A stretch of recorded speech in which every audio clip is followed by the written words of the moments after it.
I hope you're all well. Today I thought that I would do a current faves video because I love watching these kind of ones. I like knowing what people are enjoying, and I know most people do monthly favourites, but I thought that I would just do like they're just my current general faves. They're pretty much the same every month, to be honest, but they're like self-care ones. So they're the kind of things that I quite often get asked what they are, where they're from, and stuff like that. So if you're a little bit woo-woo like me, hopefully you're gonna love some of this stuff. Okay, so the first thing is the Everyday Calm book. If you follow me on Instagram and you watch my stories, you will probably have seen this because I pretty much share it every single day. This is 365 Ways to a Tranquil Life. Every single day. It was a gift from my friend Ali. I feel like I should say that first. And she gave it to me when I was just having a bit of a low point in my life. And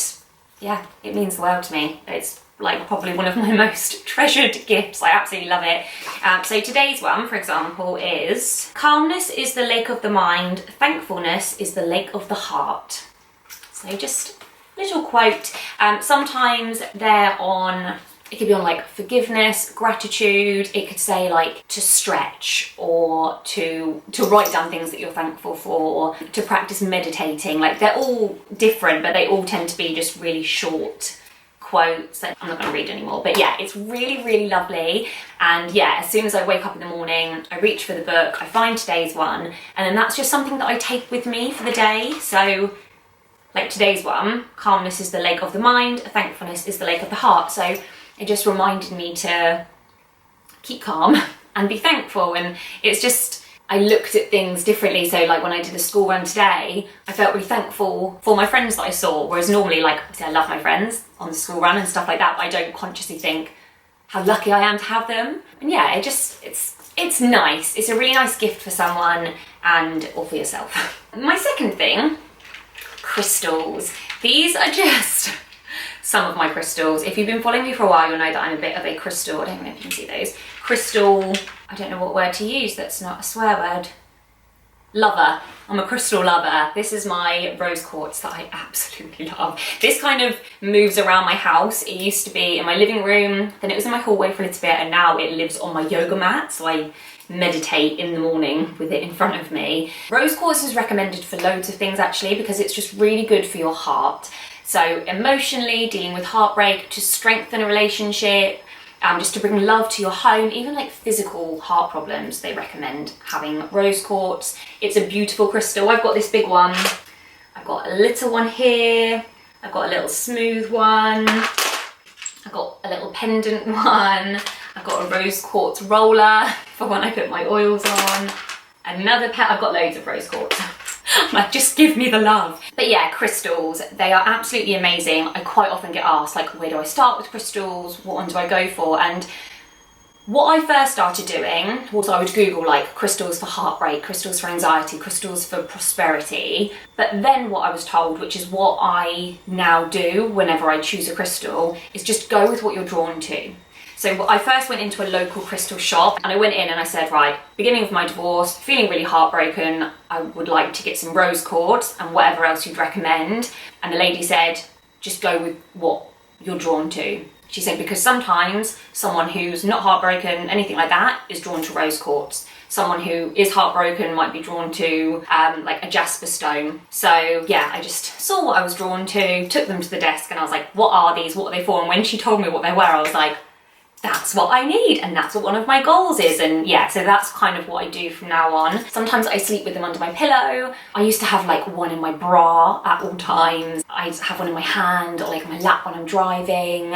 It just depends. Some days I don't really think about them. Sometimes I'll be doing my makeup and I'll just be drawn to one and I'll have to have it on my lap. So yeah, crystals are amazing. And something else, if you're still like unsure of what to go for or anything like that, or you just want to learn a bit more, the Crystal Bible. I got this about a month into my crystal journey, just so that I could learn more about them. So it gives you an A to Z of crystals, and it just tells you the colour appearance, the rarity, the source, where they're from, their healing properties, where you're supposed to position them. So if you're doing crystal healing, you can position them on the different chakras. But yeah, the Crystal Bible, I will link everything that I mentioned below. Okay, next up are very scent-based things. So, essential oils. This is another thing that I get asked about a lot. I love essential oils. When I first switched over to natural products, cleaning products, beauty products, everything, essential oils were something that I really looked into, and I replaced a lot of things, and I just use them so much. I put drops of them in my bath, I put them in my humidifier, like my oil diffuser. So I've got lavender oil, which is so lovely for relaxing. I used to dab a couple of dabs on my pillow, whereas now I've got like a pillow spray, so I don't. But yeah, that's lovely. So nice for a nice calming environment. Palo Santo is a really good one for clearing negative energy. It's like a wood, and that's another really good one to burn to clear negative energy, but you can also get it in essential oil form and incense form as well. Rosemary is a really lovely one. Sweet orange, I went through a phase where I had this on all the time. And bergamot. Bergamot's one of my favourite scents. Like, I used to always, before I started with Tropic, I used to always go for like bergamot scented body washes and things like that. So it's just a scent that makes me really happy. They've all got properties, they've all got healing properties, and some of them help to like cleanse the air and stuff like that. But yeah, essential oils are absolutely amazing. And if you can get a humidifier, it's just a great way to fill your home with a lovely scent, and they're so concentrated, like a little goes such a long way as well. And then incense sticks. So I have got white sage ones. I do have sage sticks as well, which I do like my sage smudging with, and I think I'm going to do a separate video on like cleansing rituals and stuff like that, because I get asked so much about sage sticks and what I do with them. So when you do a sage stick, it is a case of like lighting it and then it's smoking, and for me, I walk around the house with it, or I might kind of circulate it around myself. Whereas if I have an incense stick, obviously you get a similar benefit, but it can just be stood there. So I've got an incense stick tray. I pretty much light one every single time I meditate, so morning and night, and it just smells lovely. Sage is one for clearing negative energy, so it's just trying to clear like old patterns and negative emotions and stuff like that. So yeah, that's a really good one, and it's great to use while you're meditating. And then sticking with the theme of scents, candles. I absolutely love candles. I just think they bring such a nice atmosphere, and even though I like having oils in my humidifier, they give out the same smell, and obviously they're safer than having like an open flame, especially if you've got children around. But there's just, for me, there's nothing like having a nice glowing candle. So quite often I'll have like my humidifier in the kitchen with a nice scent, and then this in my living room, or sometimes when I'm winding down in the evening, I'll have this, or like when I'm working at my desk or something. So this is a neon one. I used to always use the Tropic candles, but they've actually discontinued them, which made me really sad because they were amazing. I wish I stocked up. But neon is all natural, organic.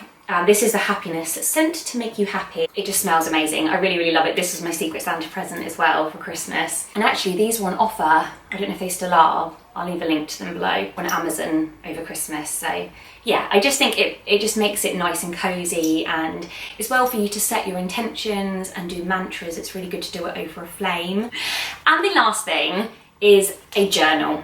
I use this book all of the time. I actually have maybe like 4 or 5 different ones. If you've been watching me for a while, you know that I'm a bit of a stationery geek. I love making lists and being organised. So I've got different notepads for like my Tropic business, my travel business, personal stuff. And then this is my journal. So not every single night and every single morning. Sometimes when I need it, then I do every morning and every evening journal. Sometimes it's just the evening, sometimes it's just like at the end of the week. But yeah, I'll just kind of, if my head's feeling full and there's like something that I want to clear out, it's just really good to get it out of your head and onto paper. Not only because it helps you to see it and understand it more, but it just gets it out of your head, so it's not just you. Like, it helps you to make sense of it, I think. But I'm also trying to do it with positive things now as well. So if I'm having a really good day, or if I've done a really good meditation session, or like something came through, if I visualized, or when I was doing like a sleep hypnosis or something, then I'll try and journal about that as well, because I think it's really important. Like, sometimes I look back and I see my progress. This particular notepad was from Sainsbury's a little while ago, so I don't know if they've still got it, but I'll try and find like a similar one. But yeah, I think having a journal is just a really, really good way to organise your thoughts, and it's a great way to heal as well if you're trying to heal from something at the moment. And yes, that's it. Those are my current self-care favourites, just things that I use pretty much every day, and they just help me to feel good, and they're helping me to heal and just up my spiritual journey, which is amazing. So yeah, I hope you liked this video. I hope you found it useful. I'll link everything below, and thank you for watching. Bye.